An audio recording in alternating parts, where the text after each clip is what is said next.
Dalam catatan perjuangan rakyat Blitar, terselip satu nama yang jarang dibicarakan sejarah resmi. Namanya Mbah Harjo. Ia disebut sebagai anggota PETA, pasukan bentukan Jepang, yang diam-diam menjadi cikal bakal perlawanan rakyat Indonesia. Namun berbeda dari pejuang lain, Mbah Harjo dikenal bukan hanya karena keberaniannya, melainkan karena laku spiritualnya. Masyarakat sekitar meyakini ia menguasai ilmu Pancasona, ilmu kanuragan Jawa kuno, di mana raga akan kembali kuat saat bersentuhan dengan bumi. Dalam pertempuran, ia selalu rebah ke tanah sebelum bangkit kembali. Ada pula rawa rontek, ilmu pamungkas yang konon membuat lawan kehilangan tenaga dan nyawa, seolah ditarik oleh kekuatan alam itu sendiri. Legenda menyebutkan berkat laku tapa dan pengabdian tanpa pamrih, usia Mbah Harjo melampaui 1 abad. Bahkan dipercaya mencapai lebih dari 2 abad. Sejarah mungkin tak mencatatnya dengan tinta, namun ingatan rakyat menyimpannya dalam doa dan cerita.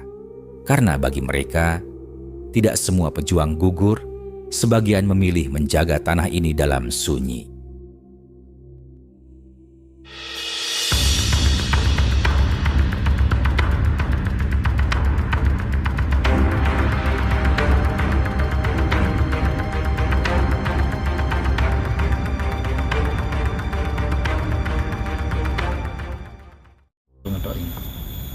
Assalamualaikum Kang. Waalaikumsalam. Rahayu Kang Suroso. Jeng. Alhamdulillah. Nggih. Ya, kesempatan hari ini alhamdulillah saya bisa berkunjung ke panjenengan menika Kang nggih. Jadi Kang Suroso adalah putra dari Mbah Harjo, ya, almarhum Mbah Harjo, di mana Mbah Harjo ini adalah sosok sesepuh Blitar. Iya. Yang mungkin akan nanti boleh diklarifikasi kalaupun ada keterangan dari saya yang salah. Benarkah bahwasannya almarhum Mbah Harjo itu berumur 200 tahun lebih? Iya, sekitar 215 tutup usia. Tutup usia di umur 215. Berarti lahir di tahun 1820. Masya Allah. Iya Kang, panjenengan sebagai anak dari Mbah Harjo ya, tentunya banyak yang diwariskan oleh beliau ke panjenengan. Saya mengutip begitu di belakang layar bahwasanya ada hubungannya dengan panjangnya almarhum Mbah Harjo, di mana berumur 215 Iya. itu ada hubungannya dengan ilmu Pancasona dan rawa rontek. Iya. Seperti apa itu Kang yang dimaksud ilmu tersebut? Iya, begini. Berawal saya mulai dari kecil sebagai anaknya Mbah Harjo, saya juga dipelajari tentang sejarah keilmuan dan juga sejarah peradaban, juga sejarah perjuangan beliau. Jadi Mbah Harjo itu usianya panjang. Memang Mbah Harjo itu orang yang mempunyai ilmu Pancasona dan rawa rontek, seperti itu. Terus kalau dari saya pribadi nih, Iya. melihat dari film-film kolosal ya, Iya. kalau Pancasona itu ketika meninggal begitu bisa hidup lagi. Ini sumber dari film Kang ya, mohon maaf. Iya, iya. Terus rawa rontek juga seperti itu. Katanya bisa ketika sebagian dari beberapa tubuhnya begitu bisa nyambung lagi ketika ada luka dan sebagainya. Iya. Kalau dari pengertian Kang Suroso sendiri, apa sih yang dimaksud dengan ilmu Pancasona dan rawa rontek itu Kang? Iya. Jadi saya menjawab kaitan bahwa orang yang mempunyai ilmu Pancasona atau rawa rontek, kalau orang yang dipotong itu bisa anggota badannya itu yang terlepas atau terkena senjata tajam itu bisa menyatu Pulih kembali ataupun ya. menyambung kembali. Itu selain saya itu dikasih cerita dari Mbah Harjo, juga saya sedikit disuruh belajar. Jadi itu memang betul. Jadi suatu contoh orang yang mempunyai ilmu rawa rontek itu atau pancasona, misal anggota tubuh ini, misalnya ini contoh kecil, ditusuk jarum, diusap gini, pulih kembali lagi. Bahkan darah ini disuruh jangan sampai keluar, ditusuk pun juga tidak akan keluar. Jadi fungsi dari ilmu tersebut itu benar adanya. Jadi manfaatnya itu bukan hanya itu saja.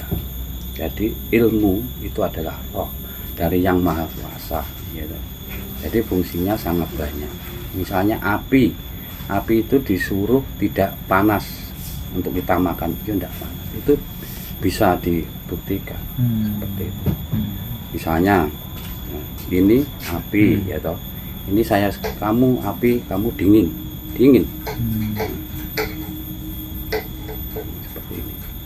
Ini termasuk bagian dari ilmu rawa rontek dan pancasona tersebut. Kang, saya tidak mengejar tentang ininya ya, prakteknya seperti apa ya, tapi lebih kepada pengertian ataupun track recordnya Mbah Harjo di masa hidupnya. Ketika Mbah Harjo mempunyai ilmu tersebut, itu ada sesuatu yang dilakukan Kak, dalam artian mungkin dari si perilakunya ataupun ritualnya ataupun hal-hal khusus begitu yang rutinitas dari Mbah Harjo sendiri untuk memperdalam dari ilmunya tadi. Iya, karena ilmu tersebut, ilmu pancasona atau rawa rontek tersebut memang mempunyai tata cara tersendiri. Tidak seperti layaknya orang biasa kan, seperti itu. Karena ilmu ini tingkatannya ilmunya gurunya para raja dan punggawa kan, seperti itu. Jadi ada istilahnya tirakat itu Mas. Tirakat sekian bulan juga sampai mengarah ke bertapa seperti itu. Ada rutinitas tirakatnya enggak? Maksudnya Mbah Harjo di masa hidupnya itu melakukan semedi ataupun tirakat itu di bulan-bulan tertentu kah, atau setiap bulan atau setiap tahun atau gimana? Iya, ada. Jadi seperti ini. Jadi Mbah Harjo itu sebelum bulan Suro itu sudah melakukan mungkin tirakat ya, atau merawat dan lain sebagainya, juga puasa kan. Merawat itu gimana penjelasannya? Merawat itu Mbah Harjo itu yang dimakan cuma dari polo pendem, tidak makan polo nasi. Pendem itu artinya umbi-umbian. Iya, umbi-umbian. Tidak makan nasi beras, tidak makan ikan. Oh, termasuk Seperti ikan. Seperti itu. Bumbu-bumbu kimia gitu? Tidak. Jadi alami ya, khusus dari itu polo pendem, umbi-umbian tersebut. Itu rutin yang dilakukan Mbah Harjo. Ya itu kan ada apa namanya, waktu yang ditentukan, mungkin 41 hari ya, seperti itu. Ya, seperti itu. Terus dari sisi semedinya Kang? Ya, kalau semedi itu Atau tergantung kalau Mbah Harjo, kalau zaman dulu Mbah Harjo bertapa di dalam goa. Tergantung ilmu itu nanti supaya ibaratnya kemampuannya biar sekian persen dan sekian persen yang seperti itu. Jadi bertapa sungguhan di dalam gua kalau zaman dulu, zaman penjajah, biar digunakan bisa betul-betul sempurna kan, seperti itu. Yang Akang pernah lihat secara langsung nih di masa hidupnya Mbah Harjo nih, Iya. pernah melakukan apa Kang? Jadi Mbah Harjo itu pernah melakukan itu apa namanya, tirakat, tidurnya itu nyusuk seperti burung di atas seperti itu. Ngelowo berarti kayak kelelawar gitu kah? Iya, pokoknya kayak burung, dia tidurnya nggak di tempat tidur aja. Oh, di atas pohon terus? Dia di atas, dia cari itu daun kekeringan buat tidur. Selama? Kalau dulu ya hampir ada 3 tahun, nggak salah. 3 tahun tidur di atas pohon? Di atas pohon dan menjauh dengan anak-anaknya dan istrinya. Dan itu bagian dari untuk memperdalam ilmu pancasonanya tadi. pernah nggak Kang Suroso melihat langsung begitu ya, mohon maaf karena beliau sudah meninggal ataupun wafat begitu ya, mohon Iya. maaf. Pernah nggak Kang Suroso melihat langsung kejadian di luar logika yang terjadi ataupun menimpa Mbah Jo yang berhubungan dengan kedua ilmu tadi, Pancasona dan Iya. Rawantek? Apa itu Kang? Ada. Jadi ilmu Pancasona dan Rawantek itu rumpunnya kan api juga. Jadi untuk menangkal api itu termasuk juga strom listrik, juga petir kan seperti itu. Jadi yang dulu kan di sini belum ada listrik, adanya kan petir. Jadi petir itu menyamber di sini, mengenai pohon sampai sobek, mengenai pohon sampai mati. Sekeliling tempatnya Mbah Jo sini, seperti itu. Tapi nggak apa-apa Mbah Jo. Terus akhirnya kan saya juga anaknya disuruh belajar lah. Nah, sekarang sudah ada listrik. Jadi dari rumpunannya awal cuma petir dengan kejadian yang begitu dahsyat. Jadi setrum ini pun pernah saya praktekkan juga tidak apa-apa. Untuk kita pegang itu nggak apa-apa. Seperti itu. Kalau orang lain pasti kesetrum gitu ya. Iya. Tidak ada trik-trik tertentu kah Nggak seperti ada. hanya sulap gitu? Tidak ada. Misalnya kan api ini tadi kan tidak ada akal-akalnya, betul-betul api kan. Seperti itu. Ya, darah ini tertusuk, anggota tubuh ini saya tusuk, jangan keluar darah, ya tidak keluar kan. Kan asli. Seperti itu. Kang, hubungannya ilmu Pancasona dan Rawarontek itu umur panjang. Terus meskipun di usia tua, semua inderanya ini masih berfungsi dengan baik. Iya, betul. Termasuk Mbah Jo juga seperti Iya, itu dulu. seperti itu. Bahkan melebihi orang-orang biasa ini, orang anak muda. Ketajaman cara mendengar, cara berpikir, cara pandang itu. Jadi sebetulnya itu tuh yang membuat seperti itu adalah ilmunya sebetulnya. Jadi ilmunya kemampuan di atas manusianya.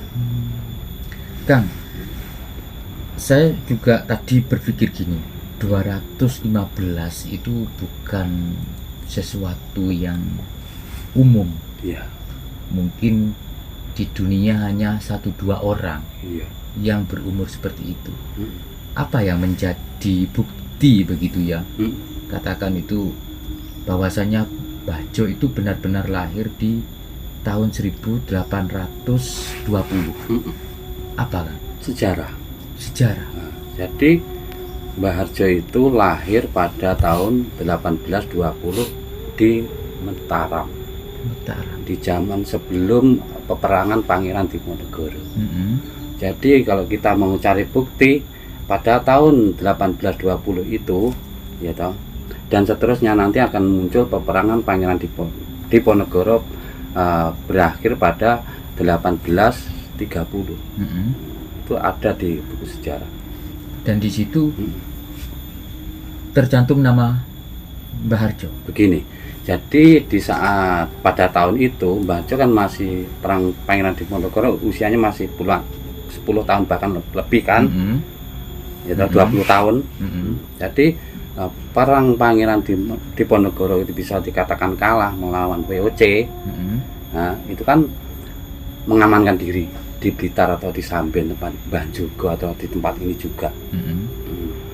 Jadi bukti-buktinya dari sejarah peperangan Pangeran Diponegoro. Bahkan zaman Mbah Jo masih kecil itu kan yang jadi penggawa kan bapaknya, yang jadi Demang, jadi pasukannya Pangeran Diponegoro. Dan Mbah Demang tersebut temannya juga banyak. Demang itu bukan orang tuanya Mbah Harjo saja yang mengamankan diri, menyelamatkan Pangeran Diponegoro di Blitar sini. Jadi banyak. Jadi sampai saat ini pun keturunan dari teman-temannya bapaknya Mbah Harjo itu masih berhubungan dengan saya. Suatu contoh di foto-foto ini, di foto-foto ini itu masih Mbah Harjo Miaso, ini buyutnya Mbah Demang yang ada di kampung bawah sini. Seperti ini Mbah Priambodo, ini sebenarnya orang ngabehi itu pada diterah raja Jawa Tengah kan gitu. Ini Pak Supriyadi ini kan beliaunya anaknya masih menyambung dengan warga kami, buktinya seperti itu. Oke. Oke. Aduh.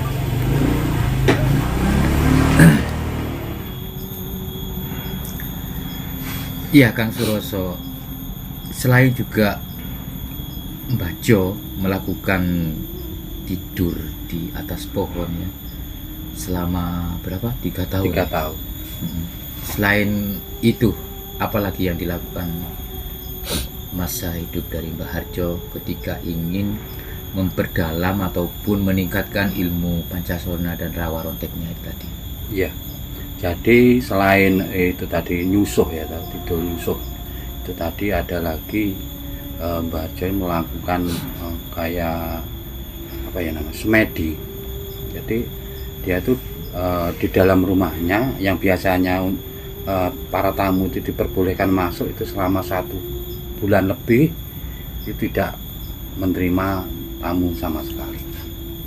Terus setelah lebih dari 1 bulan, ya mungkin kurang lebih 41 hari lah. Setelah itu Mbah Harjo keluar, itu kulitnya ini mengelupas semua, melungsungi seperti itu. Ganti kulit Ya.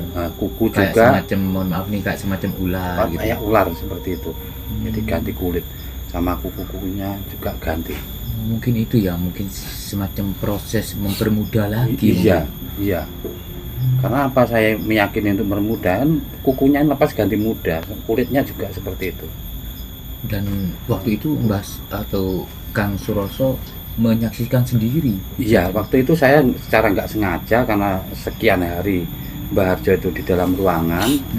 Terus waktu itu kan ada muridnya dari Jawa Tengah yang namanya Pak Lan, juga ada muridnya yang namanya Pak Sunari yang dari Mlingi. Itu kan Pak Lan tuh ada istrinya, jadi waktu itu deketin Mbah Harjo karena sekian bulan tidak mau ditemui. Mbah Harjo keluar, itu Pak Lan sama istrinya itu deket, yo Mbah, kok kulitnya kok lupa semua, kukunya kok ya lupa semua, dipotongi. Itu waktu memotong itu saya melihat, sadar saya itu lepas gitu, ganti muda seperti itu. Kayak semacam proses ini ya, kayak semacam proses ular ganti kulit. Dia kan lebih mudah lagi, dia nelungsungi ganti kulit ya. Saya tahu kejadian ini, saya menjadi anaknya Mbah Harjo. Saya kan di dalam tenda lama juga, mungkin waktu itu sudah ada 25 tahun lah saya ikut Mbah Harjo di sini. Pertama kali saya melihat Mbah Harjo nelungsungi. Kang, ada cerita begitu panjenengan di waktu di belakang layar bahwasanya Mbah Harjo ini keturunan dari suku Kelang. Iya betul, dari suku Kelang. Suku Kelang itu apa itu? Suku Kelang itu termasuk yang Sabdo Palun itu, jadi puno kawannya Mbah Semar, leluhurnya Mbah Harjo itu. Mbah Harjo itu leluhurnya dari Petro. Iya, dari Petro. Itu Akang tahu itu diceritakan langsung oleh Mbah Harjo atau gimana? Iya, waktu Mbah Harjo cerita itu secara nggak sengaja, kan gini kan, cucunya Mbah Harjo yang nama Suwono ini, dia kan bangun tidur tengah malam, keluar dari kamarnya ibu saya, juga ruangannya Mbah Harjo kan berjejeran seperti itu kan. Nah keluar, dikira kan buang air kecil, tapi nggak kembali sampai besoknya pagi tidak ada kembali si Suwono ini cucunya. Nah akhirnya sambil menunggu kembalinya Suwono, Mbah Harjo itu ditanyai sama ibu saya, Pak Suwono loh kok belum pulang-pulang, keluar mulai jam 12 malam tadi. Oh itu diajak main Mbah Jondowo sana. Nah terus saya kan anak yang belum paham apa itu Mbah Jondowo lah, itu saya mak siapa yang bawa Suwono itu Pak? Mbah Jendrowo, genderuwo katanya gitu. Mm-mm. Nah kan denger emak saya bilang genderuwo itu genderuwo, bapak saya kan denger Mbah Harjo itu. Mbah Harjo menjawab, itu bukan genderuwo, itu adalah leluhur kamu, suku Kelang tersebut, gitu. Seperti itu paham saya itu. Nah, terus kaitan dengan sisilah tersebut, nah genderuwo, nah, itu leluhur kamu itu yaitu punakawannya dari Mbah Semar tersebut, leluhur kamu. Seperti itu. Termasuk Mbah Semar itu suku Kelang tersebut, suku pribumi. Dan tanah ini yang berada di dalam hutan ataupun rumah Mbah Jo ini juga ada hubungannya dengan peninggalan dari suku Kelang tadi. Iya, betul. Jadi tanah ini menurut Mbah Harjo, cerita dari sisilah turun temurun, mulai tahun sedikit itu leluhur suku Kelang itu masuk di dalam hutan ini. Hutan ini masih belum mempunyai nama. Jadi namanya masih Gong Lewang Lewung seperti itu. Ya.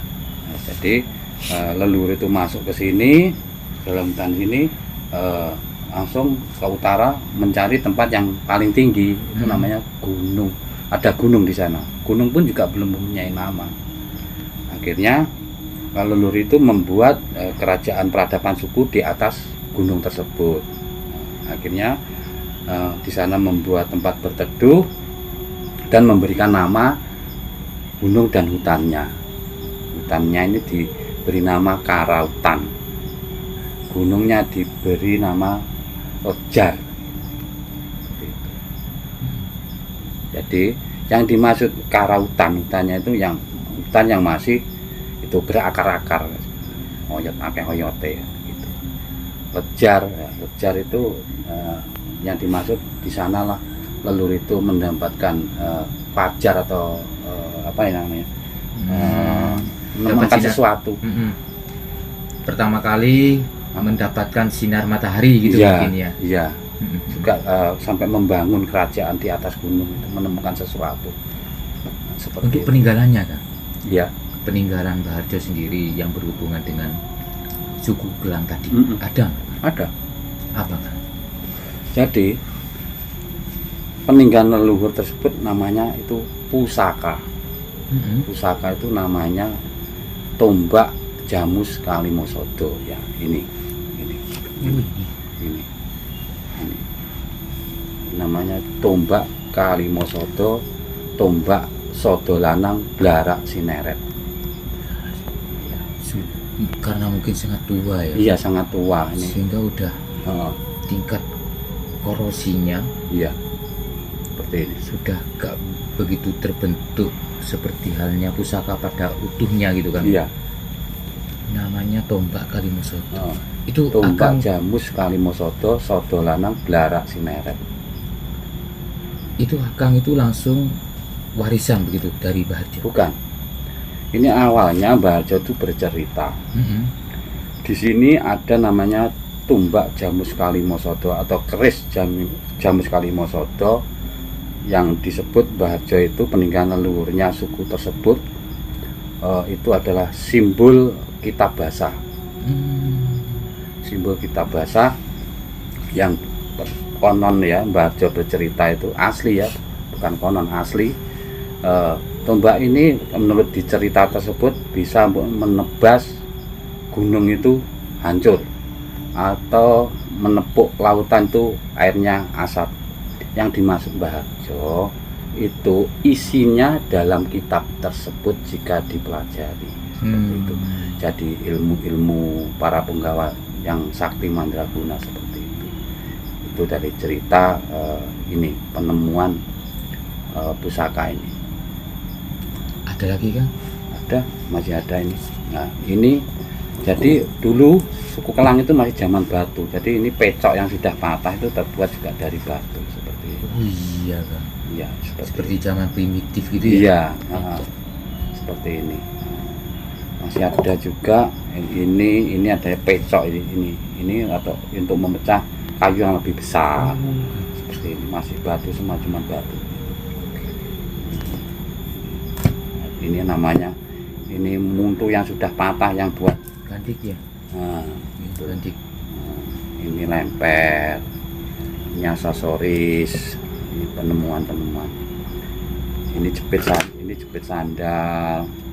Ini ada uang tinggalan tartar itu. Bobok. Ini kalungnya Mbah Semar.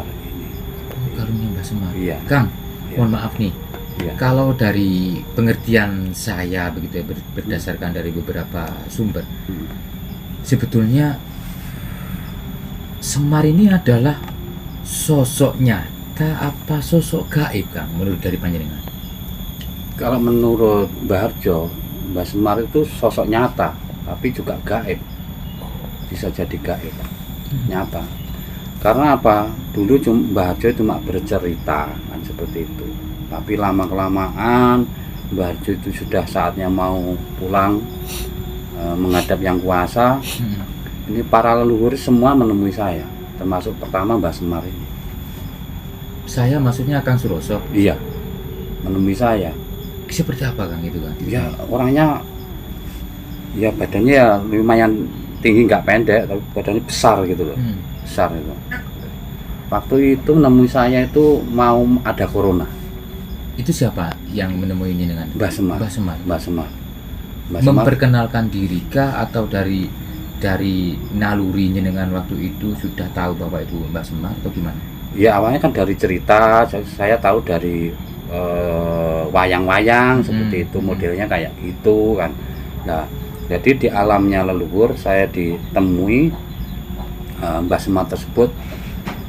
Saya kaget, tapi Mbah Semar itu bilang sama saya sambil megang sayuran itu, ada meja kayak gubuk gitu loh, ada pakis, ada bayem, ada lempengan emas gitu. Tapi yang dipegang itu bukan emas, tapi sayuran.